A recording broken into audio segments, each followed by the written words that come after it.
আসসালামু আলাইকুম রহমতুল্লাহি ওবরকাতুহু। সম্মানিত দর্শক, বিএনপি রাষ্ট্র ক্ষমতা এসেছে মাত্র ১০০ দিন হলো। প্রধানমন্ত্রী হিসেবে তারেক রহমান এই অল্প সময়ের মধ্যে চমক সৃষ্টি করার জন্য নানা রকম কর্মকাণ্ড করে যাচ্ছেন। কিন্তু অবাক করার ব্যাপার হলো, তিনি যা কিছুই করছেন, যা কিছু বলছেন, তার এবং তার যারা উপদেষ্টা, সবার একটা ধারণা যায় এতে করে জনগণ খুব খুশি হবেন, জনগণ প্রশংসা করবে এবং সরকারের প্রতি সন্তুষ্ট থাকবে। কিন্তু প্রায় সব ক্ষেত্রে হিতে বিপরীত হয়ে যাচ্ছে। একটা একটা করে বলবো, কিন্তু তার আগে বলে নিই যে এই অল্প কয়েকদিনের মধ্যে সরকারের বিরুদ্ধে যে সকল ঘটনা ঘটে যাচ্ছে, এটা নজিরবিহীন। এই বাংলাদেশে ৩ মাসের এই সরকারের বিরুদ্ধে এতটা অনাস্থা, এতটা অস্থিরতা, এতটা অবিশ্বাস, এবং প্রতিপক্ষ যারা আছে তারা প্রথম দিন থেকে এই সরকারকে ব্যর্থ করার যে চক্রান্ত চালিয়ে যাচ্ছে, এটা একমাত্র খন্দকার মোশতাকের যে সরকার ছিল সেই সরকার ছাড়া অন্য কোনো সরকারের ক্ষেত্রে ঘটেনি। আমাদের দেশের সরকারকে সাধারণত একটা হানিমুন পিরিয়ড দেওয়া হয় ৬ মাসের জন্যে। যারাই এ যাবৎকালে ক্ষমতা এসেছে ৬ মাস জনগণ চুপচাপ থেকেছে। ১ বছর পর ধীরে ধীরে ধীরে ধীরে তারা মুখ খোলার চেষ্টা করেছে। বঙ্গবন্ধু, জিয়াউর রহমান, এরশাদ, এরপরে যারাই ক্ষমতায় এসছে, ইভেন ১১ সময়, ইভেন ডক্টর মোহাম্মদ ইউনূস, সব ক্ষেত্রে কিন্তু জনগণ ৬ মাস কোনো কথা বলেনি আর ১ বছর ধৈর্য ধারণ করেছে। কিন্তু এবার যেটা হলো যে একেবারে ফ্রম দ্য ডে ওয়ান, প্রথম দিন থেকে বিএনপি সরকারের সমালোচনা হচ্ছে, টিটকারি হচ্ছে, ঠাট্টা হচ্ছে, মশকরা হচ্ছে, ট্রল হচ্ছে। ক্ষেত্র বিশেষে নির্মম এবং নিষ্ঠুর বেইজ্জতিমূলক কর্মকাণ্ড ঘটে যাচ্ছে। সব কথা বলবো না, বাধা নেই, কিন্তু বলাটা ঠিক হবে না। সম্মানিত লোকের সম্মান প্রদর্শন করা বা সম্মান দেওয়া, এটা উচিত। যারা দিচ্ছে না সেটা তাদের ব্যক্তিগত ব্যাপার, কিন্তু এই বিষয়গুলো আবার যদি ওই অসম্মানিতভাবে প্রচার করা হয়, ওই দায় দায়িত্ব যারা প্রচার করেন তাদেরও কিছুটা থেকে যায়। এই জন্য আসলে সব কথা বলা যাবে না। শিরোনামে যেটা বলছি যে সরকারের ১২টা বেজে যাচ্ছে। কেন ১২টা বেজে যাচ্ছে? ফ্রম দ্য ডে ওয়ান সরকারের বিরুদ্ধে যে চক্রান্তগুলো চলছে, এটা রাজপথে কোনো দৃশ্যমান মিছিল নাই, মিটিং নেই, দৃশ্যমান কোনো বিপ্লব নেই, কোনো বিক্ষোভ বা নেতিবাচক কোনো চক্রান্ত নেই। কিন্তু যে সর্বনাশী কাণ্ডগুলো ঘটছে সেটা হলো একটা সাংস্কৃতিক বিপ্লব হয়ে যাচ্ছে। পাকিস্তান জমানা থেকে আমরা দেখেছি যে রাজপথ গরম করার আগে একটা সাংস্কৃতিক বিপ্লব হয়। সে বিপ্লবের একেবারে প্রথম ধাপ ছবি আঁকে, কার্টুন আঁকে, যেটিকে আমরা এখন গ্রাফিতি বলি। এটি আপনাদের মনে আছে যে ইয়াহিয়া খানের গোলাম আজমের যে বিকৃত ছবিগুলো আঁকা হয়েছিল এবং তার প্রেক্ষিতে একটা ৬৯-এর গণ অভ্যুত্থান হয়ে গিয়েছিল। আপনি যদি এরশাদ সাহেবের বিরুদ্ধে দেখেন, তার পতনের আগে তাকে কেন্দ্র করে গান হয়েছে, গ্রাফিতি হয়েছে, তার অনেকগুলো বাজে উপাধি হয়েছে। তার মধ্যে একটা ছিল বিশ্ব বেহায়া, স্বৈরাচারী বিশ্ব বেহায়া, এবং তার অনেকগুলো বিকৃত কার্টুন তৈরি করা হয়েছিল। একইভাবে পরবর্তী যে সরকারগুলো, ধরুন সেই যে ২০০১ সন থেকে ২০০৬, সেখানে তারেক রহমান সাহেবকে, হাওয়া ভবনকে এবং আরও সংশ্লিষ্ট অন্তত ১০ জন লোককে যেভাবে পোর্ট্রেট করা হয়েছিল সেটি বিএনপি সামাল দিতে পারেনি। আওয়ামী লীগের অবস্থাও একই। সেটা ২০০৯ থেকে একদম যাকে বলা হয় ২৪ পর্যন্ত, কিংবা ৯৬ থেকে ২০০১ পর্যন্ত। প্রতিটি সরকারের পতনের আগে একটা সাংস্কৃতিক বিপ্লব হয়। প্রথমে ছবি আঁকা, এরপরে গান রচনা, এরপরে নাটক, এরপরে কবিতা, এরপরে রাজপথ গরম হয়ে যায়। তো সেই দিক থেকে আপনি চিন্তা করুন যে এই মুহূর্তে গত 100 দিনে, যেটা ডক্টর মোহাম্মদ ইউনূসের প্রথম 1 বছর হয়নি, কিন্তু বিএনপির প্রথম 100 দিনের মধ্যে ইন্টারনেটে গালাগালি, তার পরিবার পরিজন, তার মন্ত্রী পরিষদের পরিবার পরিজন, তার একান্ত প্রভাবশালী যারা লোকজন রয়েছেন তাদেরকে কেন্দ্র করে নানা রকম দুর্নাম, বদনাম, এআই ব্যবহার করে বিভিন্ন রকম বিকৃত ছবি, এগুলো বাদ দেন। কিন্তু যেগুলো ইন্টেলেকচুয়াল প্রপার্টি, সেই ইন্টেলেকচুয়াল প্রপার্টিগুলো এখন রীতিমতো ভাইরাল হয়ে পড়েছে। বিএনপির চাঁদাবাজি নিয়ে, এই আমলের হাম নিয়ে যে গানগুলো রচিত হয়েছে, বিএনপি যে কার্ড দিয়েছে, বিএনপি যে খাল কাটার কর্মসূচি গ্রহণ করেছে, বা এই যে তারেক রহমান সাহেব যে কাজগুলো জনগণের তুষ্টির জন্য করছেন, সেই কাজগুলোকে ট্রল করার জন্য যে সকল পুঁথি, যে সকল পুঁথি সাহিত্য, যে সকল কবিতা, যে সকল গীতি কবিতা, এই মানে বিভিন্ন মানুষে ভিডিও আকারে, অডিও আকারে যেভাবে মানে সামাজিক মাধ্যমে ছড়িয়ে দিয়েছে, এটি আনবিলিভেবল, কল্পনাই করা যায় না। যেমন ধরুন তাহেরির একটা জিকির আছে, সেই ডিজে জিকের, এই জিকিরকে নিয়ে অনেকগুলো মেয়ে ছেলে তারা নানাভাবে এটাকে ভাইরাল করেছে। বা দেখা গেল ওই যে হাফিজুর রহমান কুয়াকাটা, তার একটা বক্তব্য ছিল যে এই চুপ কর, কি এটা কথা যেন একটা ছোট বাচ্চা ছেলে বলে এসেছিল জয় বাংলা, তো এরকম ভাইরাল হয়ে গেছে। আর একজন এই মুরব্বী উহু উহু হু করে একটা বক্তব্য দিয়েছিল একজন, সেটাও ভাইরাল হয়ে গেছে। আর একজন সেই ইসলামী বক্তা, সে বিড়ি টানার মানে যে দৃশ্য দেখিয়েছিল, তারপরে শেষে উহু উহু করে মানে নানা রকম বিকৃত যে জিনিসগুলো, এইগুলোর ফলে কি হলো যে দেখুন যে পুরো ওয়াজের যে ময়দান, এটার যেটা ভাব ছিল, গাম্ভীর্য ছিল, ইসলামী বক্তাদেরকে যেভাবে মানুষ সম্মান করত, মর্যাদা দিত, এখন পুরো যে যারাই আছেন এ জগতে, যদি কেউ বলেন আমি ওয়াজ করি, আমি ইসলামী বক্তা, আমি কোনো পীর, আমি কোনো মাশায়েখ, আমি কোনো মানে যাকে বলে হাদিস বিশারদ, কোরআন বিশারদ, এটা সে আগের জমানাতে মানুষের ভক্তি শ্রদ্ধা তো পাচ্ছে না, উল্টো এই যারা ভাইরাল হয়েছেন ওয়াজের বিভিন্ন বক্তব্যে, সেই ভাইরাল বক্তব্যের পর্যায়ে সবাইকে ফেলে দেওয়া হয়েছে।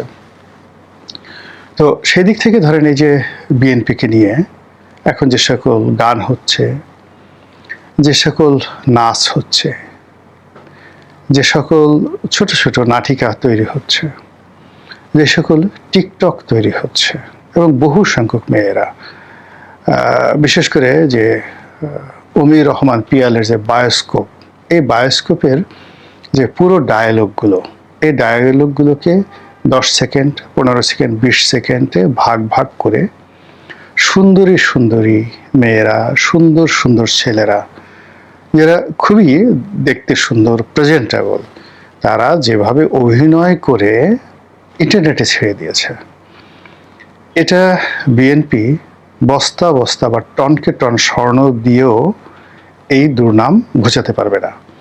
কিংবা ধরুন একেবারে কস্তুরী মৃগনাভি, হরিণের পেটে যে কস্তুরী তৈরি হয়, সেটা সুগন্ধ, আনবিলিভেবল সুগন্ধ, সেই সুগন্ধ যদি ছড়িয়ে দেওয়া হয়, তবুও এই যে বিএনপির বিরুদ্ধে যে ন্যারেটিভগুলো তৈরি হয়েছে, সেই ন্যারেটিভগুলো যাবে না।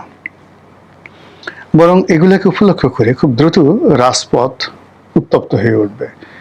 এগুলোকে কেন্দ্র করে বিএনপির মন্ত্রী এমপিদের যে সম্মান মর্যাদা, এগুলো থাকবে না, বরং রাজপথে তাদেরকে অপমান করবে সবাই। সাম্প্রতিক সময় আপনি দেখেন জামাতের একজন সংসদ সদস্য, বিএনপির অন্যতম একজন শীর্ষ নেতা এবং খুবই সম্মানিত একজন নেতা, জনাব শামসুজ্জামান দুদু, প্রকাশ্য টেলিভিশনে ৭১ নিয়ে যে উদ্ধত মন্তব্য করেছে, যেভাবে দুদু সাহেবকে গালাগাল দিয়েছে, যেভাবে দুদু সাহেবকে উত্তেজিত করেছে, এই যে সাহস, এই যে শক্তি, এটা এসেছে মূলত এই যে সমসাময়িক অবস্থার প্রেক্ষিতে বিএনপিকে নিয়ে যে ট্রল হচ্ছে, বিএনপির বিরুদ্ধে যে সাংস্কৃতিক বিপ্লব শুরু হয়ে গেছে, তার প্রেক্ষিতে বিএনপিকে পাত্তা দেওয়া, বিএনপিকে সম্মান করা, আর বিশেষ করে যে সকল নেতাদেরকে বিএনপি তুচ্ছতাচ্ছিল্য করেছে, যাদের কোনো পদ পদবি দেয়নি, অথচ এরাই এখন টেলিভিশনে এসে বিএনপির পক্ষে কথা বলছে। বিএনপির কোনো মন্ত্রী বা এমপি যারা আছেন তারা কেউ কিন্তু এখন আর টেলিভিশন টকশোতে এসে, পত্রপত্রিকা এসে, মিডিয়াতে এসে দলকে রিপ্রেজেন্ট করবে, সরকারকে রিপ্রেজেন্ট করবে এবং জনগণ তাদের কথা শুনবে, এরকম একজন সিঙ্গেল লোক নেই। বাইরে যারা আছেন 4-5 জন যারা লোকজন আছেন, তারা টেলিভিশনে এসে কথা বলেন। তাদের মধ্যে ধরেন আসাদুজ্জামান রিপন, শামসুজ্জামান দুদু, তারা এখনো পর্যন্ত জনপ্রিয় তাদের বক্তব্যগুলো। কিন্তু সমস্যা হলো যে সব লোকজন বলে যে আরে এদের কোনো গুরুত্বই তো নেই, তারেক রহমান সাহেব তাকে জিজ্ঞাসা করে না, কোনো পদ নাই, পদবি নাই, ঘুরে বেড়াচ্ছে, টকশো করে খায়। একে গালি দেওয়া তো অনেক ছোট বিষয়, তাকে গলা ধাক্কা দিলে বা সে কি করতে পারে? তাকে যদি ঢাল ধাক্কা দিয়ে টেলিভিশন সেন্টার থেকে জামাতের লোক কোনো কেউ বের করে দেয়, তাহলে শামসুজ্জামান দুদুর কি করার আছে? তো এই যে দেখুন যে পরিবেশ এবং পরিস্থিতি ডে বাই ডে নিয়ন্ত্রণের বাইরে চলে যাচ্ছে। আওয়ামী লীগ অনেক আগে থেকেই আমি বলেছি, আওয়ামী লীগ এবং জামাত এই দুটো রাজনৈতিক দল খুবই সিস্টেমেটিক এবং তারা মানে সংগঠন ঠিক রেখে তারপরে নেতাকর্মীদেরকে উদ্বুদ্ধ করে যেভাবে রাজপথ উত্তপ্ত করতে পারে, একইভাবে তারা গল্প, কবিতা, উপন্যাস লিখতে পারে। তাদের লেখক আছে, তাদের কথক আছে, তাদের সাহিত্যিক আছে, আরও অনেক কিছু আছে এবং সব কিছু দিয়ে একেবারে সেই বাসর রাতে বিড়াল মারার মতো করে বিএনপি যারা প্রতিপক্ষ, তারা যেভাবে একের পর এক ন্যারেটিভ তৈরি করে ফেলেছে, এই ন্যারেটিভ থেকে যে কিভাবে বিএনপি বের হবে, অন্তত আমার মাথায় এটা ঢুকছে না। মহান আল্লাহ আমাদের সবাইকে হেদায়েত দান করুন এবং 2024-এর 5 আগস্ট শেখ হাসিনা সরকারের পতন ঘটলো, তিনি ভারতে চলে গেলেন। এটা তো মানে আমরা সবাই জানি, কিন্তু তারপরে ওই ঘটনার পরে আমরা শেখ হাসিনার পদত্যাগ নিয়ে অনেক আলোচনা শুনেছি। তিনি পদত্যাগ করেননি, তিনি নিজেও একাধিকবার সেটা দাবি করেছেন, তার নেতাকর্মীরা দাবি করেছে। এই ঘটনাগুলো দেখেছি এবং তারপরে বোমা ফাটানো ঘটনা আমরা দেখেছি। রাষ্ট্রপতি শাহাবুদ্দিন চুপ্পুর বাংলাদেশের অন্যতম প্রথিতযশা সাংবাদিক মতিউর রহমান চৌধুরীর সঙ্গে সাক্ষাৎকারে বলা যে তার পদত্যাগপত্র তিনি পাননি, কিন্তু পূর্বে বলেছিলেন যে পেয়েছেন। ব্যাপারটা যেটা হয়েছে সেটা হচ্ছে যে তিনি পেয়েছেন এটা বলতে তাকে বাধ্য করা হয়েছিল, প্রফেসর ইউনূস সরকার তাকে বাধ্য করেছিল। ওই শাহাবুদ্দিন চুপ্পুর সাক্ষাৎকারের পরেই আলোচনাটা একেবারে মানে থিতু হতে শুরু করে যে শেখ হাসিনা পদত্যাগ করেননি, পদত্যাগপত্র জমা দেননি। সেটাকে কেন্দ্র করে আওয়ামী লীগের নেতারা নানাভাবে দাবি করে আসছেন যে শেখ হাসিনা এখনো বাংলাদেশের বৈধ প্রধানমন্ত্রী। যদিও নির্বাচনের পর তারেক রহমানের সরকার গঠিত হওয়ার পরে সেরকম দাবি অনেকটা ফিকে হয়ে গেছে। এবার নতুন করে বোমা ফাটিয়েছেন ওই মতিউর রহমান চৌধুরী, মানব জমিনের সম্পাদক, শেখ হাসিনার পদত্যাগপত্র নিয়ে। তিনি যেটা বলছেন সেটা কেউ কেউ বলছেন প্রচণ্ড হাস্যকর ব্যাপার। এই প্রচণ্ড হাস্যকর, তার মতো একজন সিনিয়র সাংবাদিক এই হাস্যকর কথা কেন বলবেন সেরকম আলোচনাও হচ্ছে এবং ফেসবুকে প্রচণ্ড ট্রল শুরু হয়েছে আজকে বিকেল থেকে। মতিউর রহমান চৌধুরী বলার চেষ্টা করেছেন শেখ হাসিনা পদত্যাগপত্র মানে লিখেছেন, মানে 3 পৃষ্ঠার একটা পদত্যাগপত্র লিখেছেন, কিন্তু সেটা জমা না দিয়ে নিয়ে গেছেন, সাথে করে ভারতে নিয়ে গেছেন। চলুন মতিউর রহমান চৌধুরীর এই ইন্টারেস্টিং কথাটা একটু বুঝে দেখার চেষ্টা করি। শেখ হাসিনা পদত্যাগপত্র না দিয়ে কেন সাথে করে নিয়ে গেলেন, কোন মাধ্যমে নিয়ে গেলেন, কোন জায়গায় করে নিয়ে গেলেন, একটু বোঝার চেষ্টা করবো এই ভিডিওতে। থাকবেন পলিটিক্স টিভির নিয়মিত আয়োজন। মতিউর রহমান চৌধুরীর কথা, শেখ হাসিনার পদত্যাগপত্র নিয়ে তিনি যে মন্তব্য করেছেন সেটা নিয়ে সোশ্যাল মিডিয়া উত্তাল হয়ে গেছে। মতিউর রহমান চৌধুরী এক্স্যাক্টলি যেটা বলেছেন সেটা হচ্ছে শেখ হাসিনা তার ভ্যানিটি ব্যাগে করে পদত্যাগপত্র নিয়ে গেছেন। এটা নিয়ে হাস্যরসের সৃষ্টি হয়েছে। কালের কণ্ঠের এই শিরোনামটা দেখে নিন, সেখানে বলা হচ্ছে পদত্যাগপত্র শেখ হাসিনা ভ্যানিটি ব্যাগে করে নিয়ে গেছেন। বলা হচ্ছে শেখ হাসিনা এই কাজটা করেছেন। দ্য পোস্টের সঙ্গে সাক্ষাৎকারে এই কথাটা বলেছেন মতিউর রহমান চৌধুরী। তিনি বলেছেন শেখ হাসিনা পদত্যাগ করতে যেতে চেয়েছিলেন কিন্তু তিনি পারেননি। তিনি একটি পদত্যাগপত্র লিখেছিলেন 3 পৃষ্ঠার, সেই 3 পৃষ্ঠার কাগজ তিনি জমা দিয়ে যেতে পারেননি, তার ভ্যানিটি ব্যাগে করে সেটা নিয়ে গেছেন এবং সেই ভ্যানিটি ব্যাগটাও তিনি ভুলে গণভবনে থুয়ে রেখে বেরিয়েছিলেন। পরবর্তীতে এক সেনা অফিসারকে দিয়ে সেটা আনিয়ে নিয়েছেন, এমন কথাও তিনি বলেছেন। মতিউর রহমান চৌধুরী বলেছেন, বিটিভির একজন স্টাফ, অর্থাৎ শেখ হাসিনার স্টাফ, এটা পদত্যাগপত্র টাইপ করার কথা ছিল, করতে পারেননি, সময় হয়নি। শেখ হাসিনা দেশের জন্য কি কি করেছেন সব লিখে শেষে লিখেছিলেন যে আমি এই কারণে পদত্যাগ করছি, কিন্তু তিনি দিতে পারেননি। কারণ চারিদিকে মানুষজন গণভবনের কাছাকাছি চলে আসছে, তখন আর্মির ওয়াকিটকি থেকে বারবার খবর আসছিল, তারা অর্থাৎ আর্মি সবাই বলছে যে আপনার আর সময় নেই, যেতে হবে। তখন আবার ব্যাগটাও চেয়ারের উপরে রেখে তিনি চলে গেছেন। যখন গাড়িতে উঠবেন ওই সময় আর্মির একজন ব্রিগেডিয়ারকে বলেছেন যে আমার ব্যাগটা নিয়ে আসো। এই বক্তব্য মতিউর রহমান চৌধুরী দিয়েছেন যে ভ্যানিটি ব্যাগটা ঘরেই রেখে গিয়েছিলেন, এরপরে একজন ব্রিগেডিয়ারকে দিয়ে সেটা আনিয়ে নিয়েছেন এবং ওই ভ্যানিটি ব্যাগেই পদত্যাগপত্র ছিল, সেটা তিনি নিয়ে গেছেন। সেই পদত্যাগপত্র কি শেখ হাসিনার হাতে লেখা পদত্যাগপত্র? হাতে লেখা পদত্যাগপত্র কি অফিসিয়ালি গ্রান্টেড? এই পর্যায়ে অফিসিয়ালি গ্রান্টেড? সেটা করলে তো নিজের একটা প্যাডে, প্রধানমন্ত্রীর প্যাডে করার কথা। আমি জানি না কি হয়েছে, কিন্তু সেটা জানারও দরকার নেই। মজার ব্যাপার হচ্ছে যে এই যে ভ্যানিটি ব্যাগ তত্ত্ব, এই ভ্যানিটি ব্যাগ তত্ত্ব আমরা এর আগেও শুনেছিলাম। সেই 2004 সালের 21 আগস্ট বঙ্গবন্ধু এভিনিউতে আওয়ামী লীগের সমাবেশে যে গ্রেনেডের হামলা হয়েছিল, সেখানে অনেকেই দাবি করেছিলেন যে শেখ হাসিনা নিজে ভ্যানিটি ব্যাগে করে গ্রেনেড নিয়ে গিয়ে টুক করে ওখানে ছুড়ে দিয়েছেন, ছুড়ে দিয়ে একটা নাটক করেছেন। নাটক করার কারণ হচ্ছে দেশের মানুষের সহমর্মিতা পাওয়া, অথচ ওই হামলায় শেখ হাসিনা নিজে মারাত্মকভাবে আহত হয়েছেন। তার এক কান অনেকটাই অকেজো হয়ে পড়েছে এখন, এবং তার কিন্তু 23 নেতাকর্মী সেখানে মৃত্যুবরণ করেছিলেন এবং বহু নেতাকর্মী এখনো সারা শরীরে স্প্লিন্টারের যে আঘাত, সেই আঘাত এবং স্প্লিন্টার দেহের মধ্যে নিয়ে অনেকে পঙ্গুত্ব বরণ করেছেন, অনেকে কোনো রকম জীবনযাপন করছেন। এই যে ভ্যানিটি ব্যাগ তত্ত্ব, 22 বছর পরে সেই ভ্যানিটি ব্যাগ তত্ত্ব আবারও সামনে আসলো এবং সেই একই ব্যক্তি শেখ হাসিনার সঙ্গে ভ্যানিটি ব্যাগকে মেলানোর যে চেষ্টা, এটা কি কোনো রাজনীতি নাকি কাকতালীয়ভাবে আসলে মিলে যায়? ভ্যানিটি ব্যাগে করে পদত্যাগপত্র যদি তিনি নিয়েই যেয়ে থাকেন, তাহলে তো মতিউর রহমান চৌধুরী আবারও এটা প্রতিষ্ঠিত করলেন যে শেখ হাসিনা পদত্যাগ করেননি। তাহলে কি আওয়ামী লীগ যেটা দাবি করছে যে শেখ হাসিনা এখনো বাংলাদেশের বৈধ প্রধানমন্ত্রী, সেটাই কি ঠিক? আসলে মানে আমরা কি বলতে চাই, কি বোঝাতে চাই, কি আমাদের বক্তব্য, আমাদের বক্তব্যের পারপাসটা আসলে কি, এগুলো হয়তো মাঝে মাঝে গুলিয়ে ফেলে। রাষ্ট্রপতি শাহাবুদ্দিন চুপ্পু যখন এই মতিউর রহমান চৌধুরীর সঙ্গে সাক্ষাৎকারে বলেছিলেন পদত্যাগপত্র তিনি পাননি, তখন কিন্তু ওই জুলাই আন্দোলনের পক্ষের নানা ধরনের ব্যানারে রাষ্ট্রপতিকে আবারও অপসারণ করা, বঙ্গভবনে গিয়ে মব তৈরি করা, এরকম নানা কিছু আমরা দেখেছি।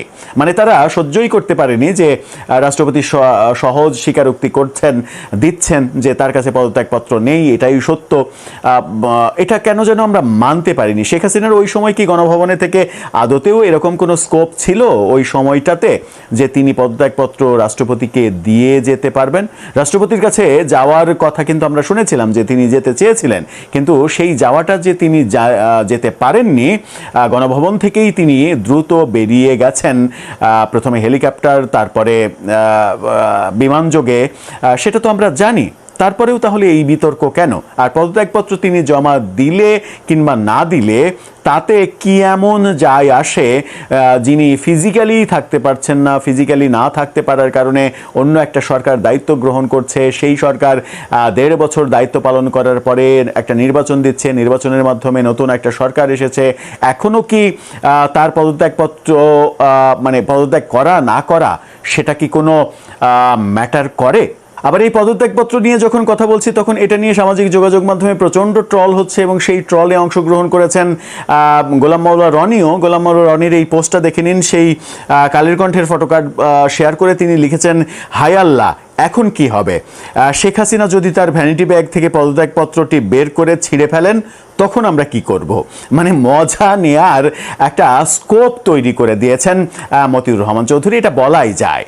দর্শক, আপনার কাছে কি মনে হয় এই ভ্যানিটি ব্যাগ তত্ত্ব থেকে আমরা কি আদৌ বেরিয়ে আসতে পারবো? শেখ হাসিনা যেমন 2004 সালে ভ্যানিটি ব্যাগে করে গ্রেনেড নিয়ে গিয়েছিলেন, এবার ভ্যানিটি ব্যাগে করে পদত্যাগপত্র দিল্লিতে নিয়ে গেলেন, সেটা কি ভারতের কোনো মিউজিয়ামে দেখা যাবে?